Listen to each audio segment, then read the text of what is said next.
Right, guys, I'm on holiday, but we don't sleep in football. The England squad has been announced by Gareth Southgate, and let's work our way through this squad, the final England squad going into 2024, and talk about a muddled squad, a lot of unknowns, and why you're feeling the way you're feeling right now. Because I think I'm probably feeling the same way, and I can understand why that is. So I'll try and give a view and an understanding of that.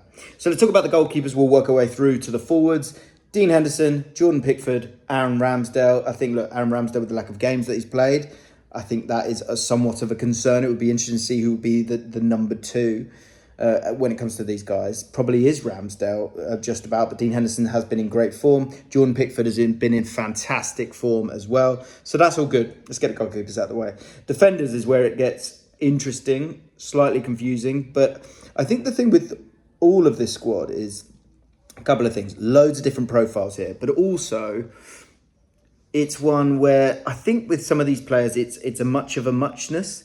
But I think the thing that is getting to us all is a possible lack of chemistry and not a total understanding or a good sort of runway into the competition in terms of knowing what the first 11 is.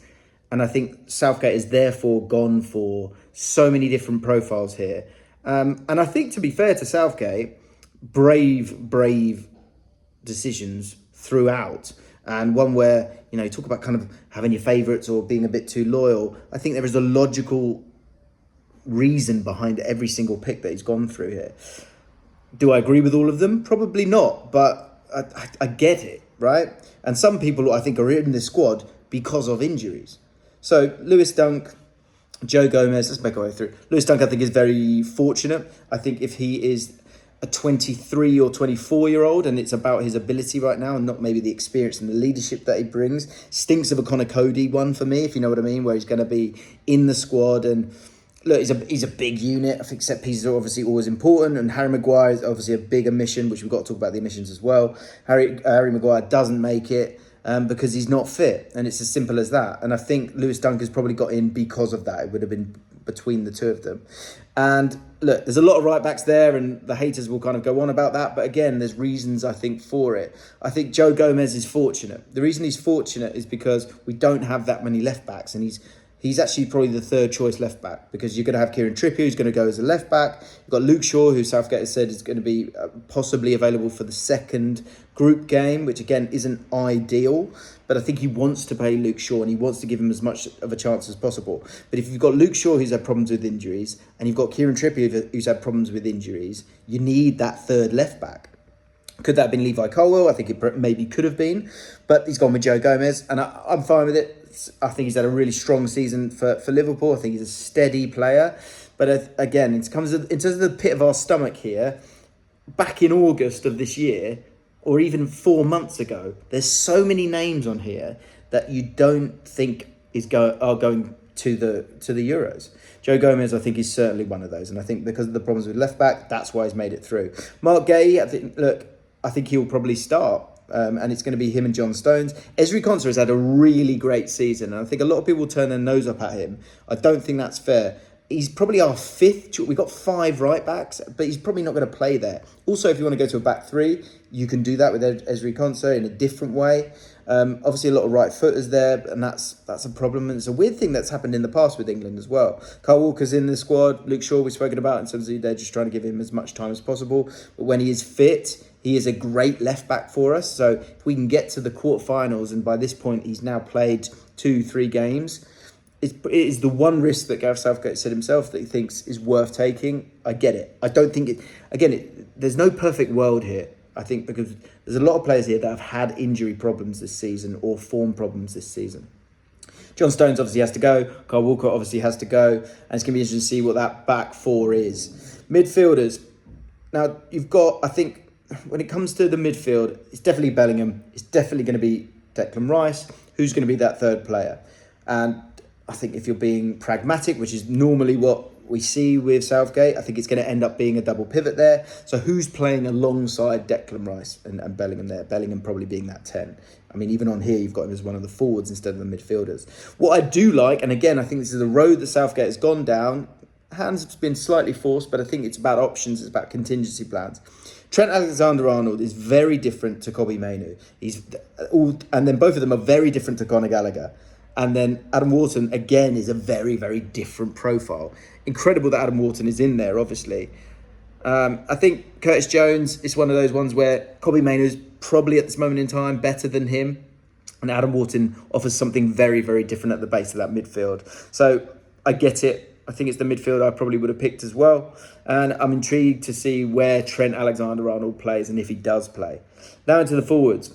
Jude Bellingham obviously has to be in there. Jarrod Bowen. Now I'm really pleased Jarrod Bowen's in there because again, it's about having different players.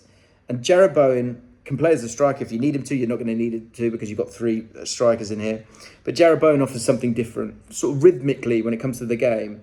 It's so different to Cole Palmer, so different to Bukayo Saka. Could be a really, really good sub for us. Really, really good sub for us. On the left-hand side, looks like it's probably going to be Phil Foden, you would imagine. But Anthony Gordon I really like as well. And I think the reason why Jack Grealish hasn't made it as much as anything else is I think you need pace on that left-hand side.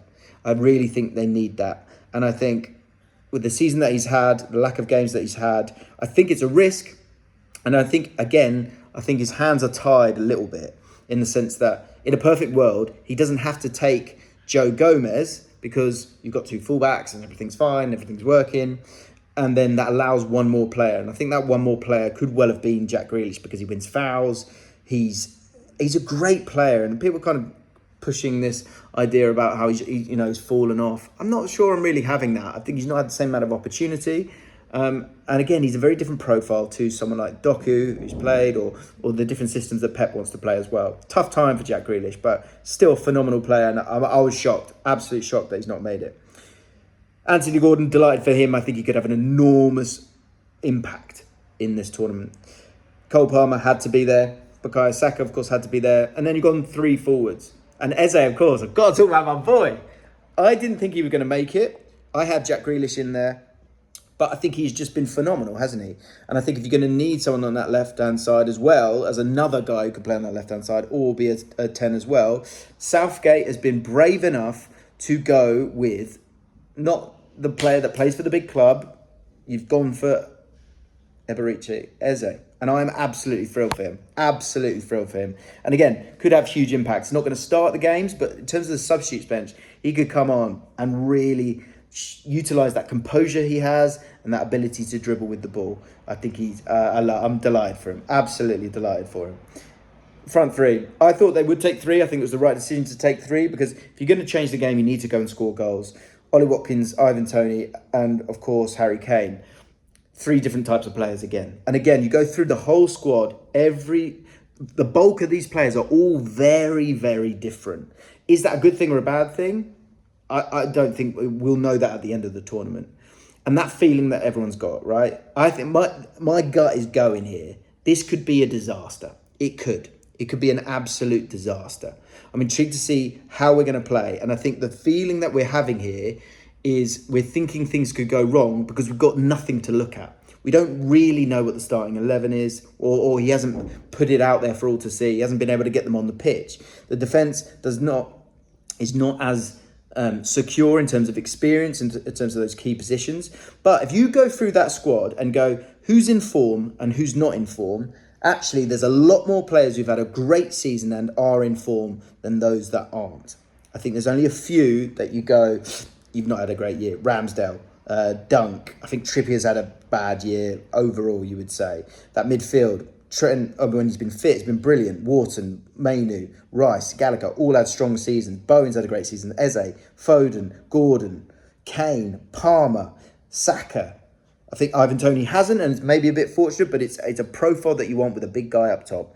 And I get it. It's something different, and he can score goals.